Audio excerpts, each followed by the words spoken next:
Aduh pak, mending jadi kuli daripada jadi badut ya, nyenengin orang tapi kita nggak seneng. Tapi kalau jadi kuli, bersama kuli kita merakit PC pastinya kan. Dan oke bre, kembali lagi bersama saya Alfian yang pastinya di channel yang satu ini, channel Kudetek. Oke, di video kali ini pastinya kita akan merakit PC lagi yang ada di samping kiri saya tuh, depan layar komputer, laptop, HP kalian gitu kan. Ku taruh di mana ya? Taruh sini aja dah. Tapi sebelum itu kita hidupin dulu PC-nya pak. Mana sih tombolnya? Oh ini. Nah, hidupkan. Kali ini kita akan ngerakit PC dengan budget 6 jutaan di episode ke-37 yang temanya itu putih-putih suci gitu kan, buat kalian-kalian yang berdosa. Wih, nggak boleh ngomong gitu ya pak ya. Oke, mungkin kalian lagi nyari PC dengan budget 6 jutaan tapi pengen temanya warna putih tapi tetap ada RGB-RGB-nya, mungkin ya rakitan PC episode ke-37 ini bisa jadi solusinya. Kemarin kita ngerakit PC dengan budget 1 jutaan di episode ke-36. Buat teman-teman yang belum nonton videonya, tinggal tonton, linknya ada di deskripsi. Kali ini kita ngerakit PC pakai budget 6 jutaan lah ya, karena saya juga jarang banget ngerakit PC 6 jutaan. Biasanya ya 5 juta, 7 juta, 10 juta, ataupun 3 juta. Jadi 6 juta ini masuknya entry level lah atau low end. Tapi menurut saya ini PC yang bisa dijadikan PC kerjaan, PC gaming, ataupun PC produktivitas. Karena memang di video ini saya akan jabarkan semua ya mengenai PC 6 jutaan ini di episode ke-37. Mau itu penggunaan gaming, penggunaan live streaming main game, penggunaan rendering, dan penggunaan editing. Jadi semuanya lengkap. Bahkan saya kasih tahu juga tutorial buat overclock VGA-nya biar performanya makin cakep lagi pastinya. Oke, nggak usah lama-lama, langsung aja saya kasih tahu komponen apa aja sih bang yang dipakai di rakitan PC 6 jutaan di episode ke-37 ini. Pertama, kita menggunakan motherboard Asus B85M soket 1150 generasi keempat, tapi masih DDR3 ya sayangnya, dengan harga Rp500.000. Dan untuk prosesornya, karena kita pakai motherboard soket 1150 generasi keempat, kita pakai prosesor dari Intel generasi keempat juga. Tapi kita di sini menggunakan prosesor Intel Core i5 4460 dan dia turbo boost-nya sampai 3,4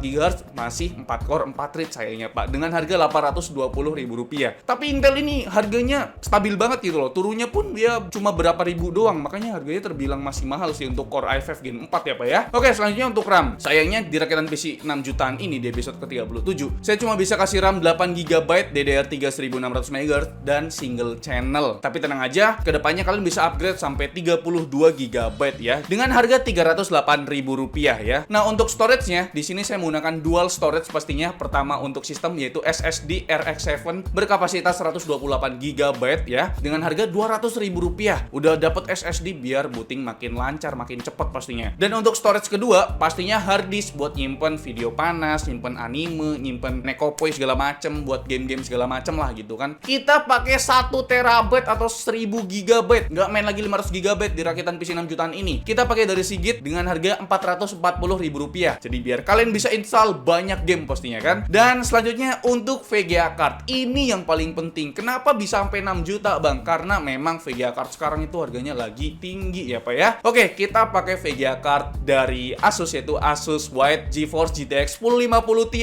4GB 128bit GDDR5. Kenapa saya milih Asus White ini? Ya karena kita kan pakai tema putih, jadi VGA-nya cari yang warna putih juga. Oke, harganya kalau misalkan kita lihat di marketplace sekarang itu susah banget ya. Jadi saya kasih patokan budget untuk VGA card-nya adalah 3.400.000. Di sini saya dapetin dari Galax ya. Tapi performanya sebenarnya sama aja sih, tinggal di overclock aja gitu loh. Nah, untuk power supply-nya nih, di sini kita menggunakan power supply yang pastinya mumpuni, karena power supply itu adalah bagian yang paling penting dalam rakit PC bre. Kita menggunakan power supply dari FSP HV Pro 550W 80+. FSP HV Pro udah bersertifikat 80+ bre, yang artinya bisa kasih efisiensi penggunaan listrik hingga 85%. Gokil. Jadi nggak terlalu khawatir lagi soal tagihan listrik nantinya. Kipas pendingin berdiameter 120 mm juga punya tingkat kebisingan yang cukup rendah bahkan di saat full load. Proteksinya pun lengkap bre. Ada over voltage protection atau OVP, ada over current protection atau OCP, ada juga over power protection atau OPP, dan ada short circuit protection ataupun SCP. Nah, untuk harga dari power supply FSP HV Pro 550W 80+ ini harganya adalah Rp570.000. Nah bre, buat casing mah nggak usah mahal-mahal, sisihkan buat komponen yang lain kayak VGA card, karena kan sekarang VGA card makin hari makin naik harganya pak, ya kan. Nah, untuk casing kali ini kita menggunakan casing dari Phenom RX yaitu Phenom RX Arasaka White yang harganya cuma Rp418.000. Casing ini masuk kategori mid tower bre berdasarkan ukurannya. Lengkapnya punya panjang 390 mm kali lebar 220 mm dengan ketinggian di 440 mm. Layaknya casing gaming, Arasaka White ini pakai side panel tempered glass buat mamerin jeruan PC kalian. Untuk tampilan depan depannya begitu agresif dengan desain yang Venom RX sebut sebagai Dragon Scale Design. Wow, kalau menurut saya sih mirip-sirip pada ikan yang lubangnya tuh beneran bolong. Tentunya untuk keperluan sirkulasi udara di casing ini. Kalau untuk sisi kanannya sih putih polos aja bre. Lanjut ke sisi bagian atasnya. Ada lubang sirkulasi udara lagi nih. Lalu di bagian depannya terdapat input-output panel yang terdiri dari power button, 2 LED indikator, reset button, 3 port USB Type A, salah satunya adalah USB 3.0, dan sepasang port audio jack 3.5 mm untuk mikrofon in dan audio out tentunya. Untuk build quality-nya, pakai material perpaduan metal dan baja setebal 0,6 mm, jadi rasanya cukup solid bre. Casing ini bisa menampung motherboard dengan form factor sebesar ATX, MATX, dan ITX. Untuk power supply-nya, bisa menampung power supply ATX dan udah disediakan PSU cover. Sayangnya, nggak ada potongan space buat nampilin branding PSU-nya bre. Malahan ada emboss dari brand Venom RX. Sedangkan untuk GPU clearance-nya, bisa memuat VGA dengan panjang maksimal 280 mm. Cukup sempit ya untuk GPU clearance-nya. Biar aman, ya kalian pakai VGA maksimal dual fan lah. Kalau untuk keperluan airflow, casing ini punya CPU clearance di angka 160 mm. Bisa aja bre, pakai CPU cooler third party. Tapi kalau mau ambil yang bertipe tower, perlu perhatikan CPU clearance-nya. Soalnya nggak tinggi-tinggi amat nih. Di panel depan bisa muat maksimal 3 kali fan berukuran 140 mm atau radiator 360 mm. Lalu untuk top panel, muat 2 kali fan 120 mm atau radiator 240 mm. Dan untuk belakangnya, bisa muat 120 mm radiator ataupun 1 kali fan 120 mm. Untuk penempatan storage, ada hard disk tray di balik power supply cover yang muat untuk 2 kali 3,5 inci hard disk. Hard disk tray ini juga bisa menampung 2 kali 2,5 inci hard disk ataupun SSD SATA. Nah bre, untuk casing Venom RX Arasaka White ini kita udah dikasih 2 kali fan berukuran 140 mm dan dia udah RGB nyala-nyala, dan RGB dia nggak statik jadi berubah-ubah gitu. Dan kita juga dapat seperangkat alat sholat, enggak, maksudnya seperangkat baut-baut lengkap ya buat ngerakit PC pakai casing ini pastinya. Dan kalian udah tahu harganya berapa? Harganya Rp418.000. Saya sedikit kaget. Rp418.000, casing yang warna putih cakep dan udah dikasih fan berukuran 140 mm. Gokil banget Venom RX. Dan link pembeliannya ada di deskripsi semuanya ya bre ya. Dan sekarang bre, kita masuk ke total rakit PC 6 jutaan ini di episode ke-37. Nah, untuk totalnya adalah Rp6.650.000. Ya masih kategori 6 jutaan lah ya men ya. Dan oke lah, kita langsung aja benchmark PC 6 jutaan ini di episode ke-37. Kita udah tes banyak banget, kita udah bener-bener yang ngerti lah PC ini tuh dipakai buat apa gitu loh bre. Pertama untuk Cinebench R15. Skor Cinebench R15 untuk prosesor Intel Core i5 4460. Untuk multicore-nya skornya adalah 485, sedangkan untuk single core-nya di 134. Selanjutnya di Cinebench R20. Untuk multicore-nya menyentuh di angka 1191, sedangkan untuk single core-nya menyentuh di angka 311 skor. Dan selanjutnya nih, untuk pengujian VGA card-nya nih ya kan, kita ada tes buat ngerender video, kita ada tes juga buat 3D Mark, ada 3D Mark Time Spy, Firestrike, dan juga Firestrike Extreme. Kita ada tes juga untuk overclocking. Nah, buat teman-teman yang belum tahu cara overclocking VGA card gimana, kalian simak baik-baik. Pertama, kalian download dulu software MSI Afterburner, linknya ada di deskripsi video ini. Kalian buka dan kalian naikkan core clock-nya di 130 MHz, lalu tekan enter. Lalu kalian naikkan juga untuk memory clock-nya di 600 MHz, lalu kalian tekan enter dan kalian tekan centang supaya ter-apply. Dan kalian bisa lihat untuk perbedaannya di sini. Untuk memory speed bandwidth-nya sebelum di overclock adalah 112 GB per second, tapi setelah di overclock dia naik menjadi 131 GB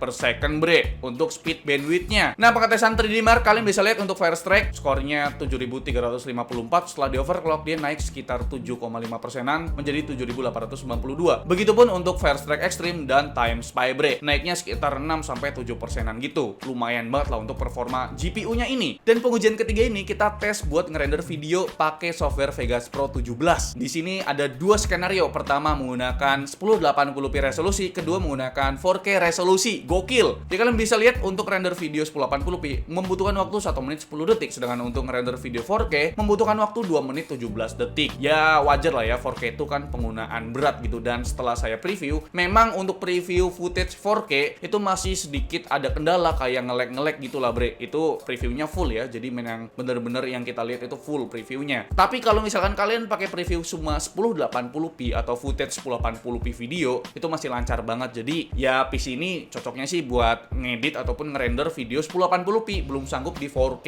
gitu loh bre. Tapi buat ngerender sih masih bisa. Next, kita udah siapkan 10 game totalnya buat ngetes PC Arasaka White ini, yang mana budgetnya cuma 6 jutaan bre. Jadi langsung aja kalian simak bener-bener untuk performa gamenya dari PC dengan budget 6 jutaan di episode ke-37. Let's go. Once upon a time, we were both happy. Everything was fine, then suddenly it leave. I was left behind, broken in pieces. Then you'd reappear. Sometimes we all feel a little afraid. We don't put our emotions on display. But I've gotta be strong. I don't wanna know if you feel it too. Your chances are gone. And I need you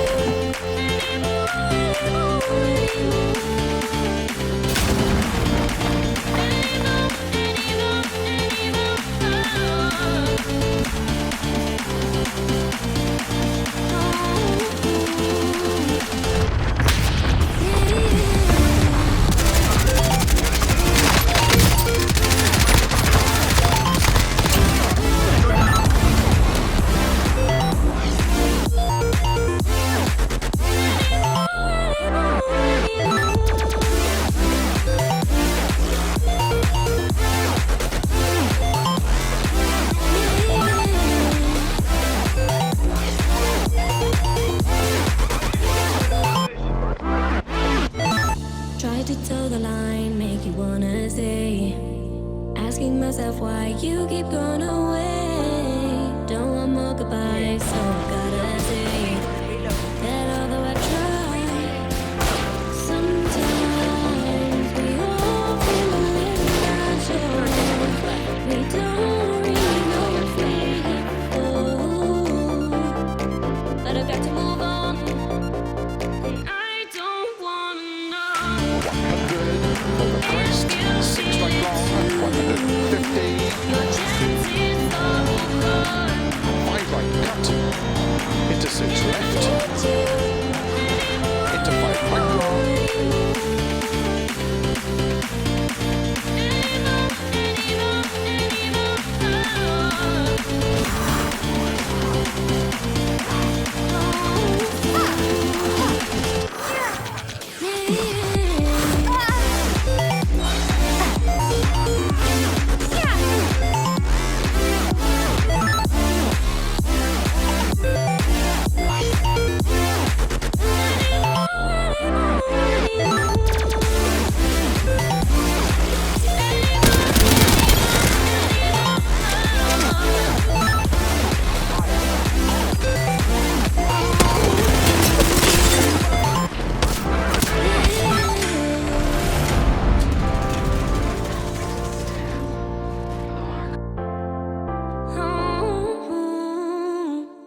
Oke bre, itu dia benchmark ke-10 game menggunakan PC dengan budget 6 jutaan ini di episode ke-37. Dan oke lah, sesuai dengan judul, bahwasanya PC ini bisa dipakai buat live streaming. Gila, saya udah tes 3 game buat live streaming. Pertama ada GTA 5, kedua ada Valorant, dan ketiga ada Apex Legends. Dan ternyata hasilnya cukup memuaskan. Tapi sayangnya, untuk game Apex Legends ini hasilnya itu stutter ataupun nge-lag di live streamingnya. Begitupun pas lagi saya main, itu ada stutter-stutter gitu bre. Dan untuk rata-rata FPS-nya tuh sekitar 40-50 FPS-an. Tapi sebenarnya sih masih stabil aja buat main game doang ya, buat main game Apex Legends doang. Tapi pas kita coba buat live streaming, memang PC Arasa Kawet dengan budget 6 jutaan ini masih kurang banget gitu loh. Tapi buat live streaming main game GTA 5 di resolusi 1080p dengan settingan grafik high itu masih lancar banget di 60 FPS-an. Begitupun dengan main game Valorant sambil live streaming menggunakan PC ini masih lancar-lancar aja bre. Jadi buat teman-teman yang mau nonton hasil live streaming menggunakan PC 6 jutaan di episode ke-37 ini, silahkan tonton di channel kedua saya, The Kudet Random. Linknya ada di deskripsi video ini. Kalian tonton dulu untuk hasil live streaming menggunakan PC ini bre. Dan yang terakhir kita akan ngomongin soal suhunya nih bre. Kita menggunakan AC dengan suhu sekitar 26 derajat Celcius dan kita tes dalam keadaan tertutup. Dan kalian bisa lihat untuk suhu dari prosesornya, untuk idle-nya di 38 derajat Celcius, sedangkan untuk maksimumnya di 63 derajat Celcius. Kita tes pakai Cinebench R15. Sedangkan untuk GPU temperaturnya, untuk idle-nya itu 31,3 derajat Celcius, sedangkan untuk maksimumnya di 55 derajat Celcius dalam keadaan kipas 65%. Dan yang terakhir ini kita bakal bahas mengenai penggunaan dayanya. Dan kalian bisa lihat untuk penggunaan dayanya, untuk penggunaan daya idle itu sekitar 40 sampai 50 wattan. Sedangkan untuk penggunaan daya nonton YouTube 1080p itu sekitar 55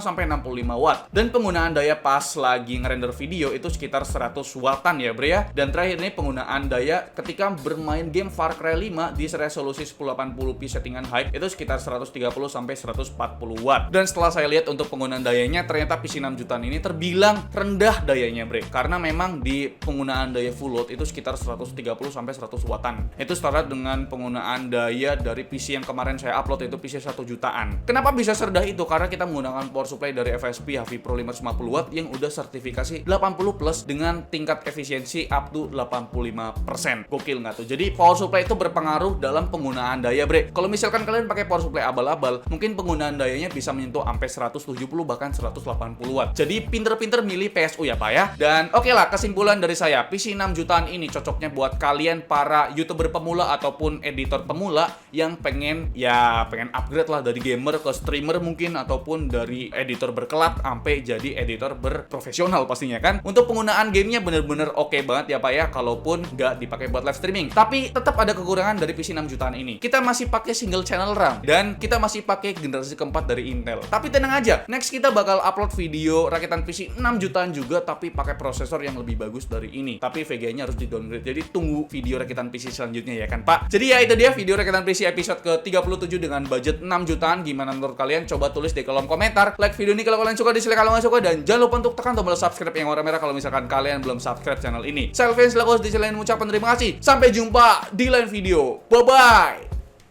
Kuli pamit undur diri. Bersama Kuli kita merakit PC. Dadah.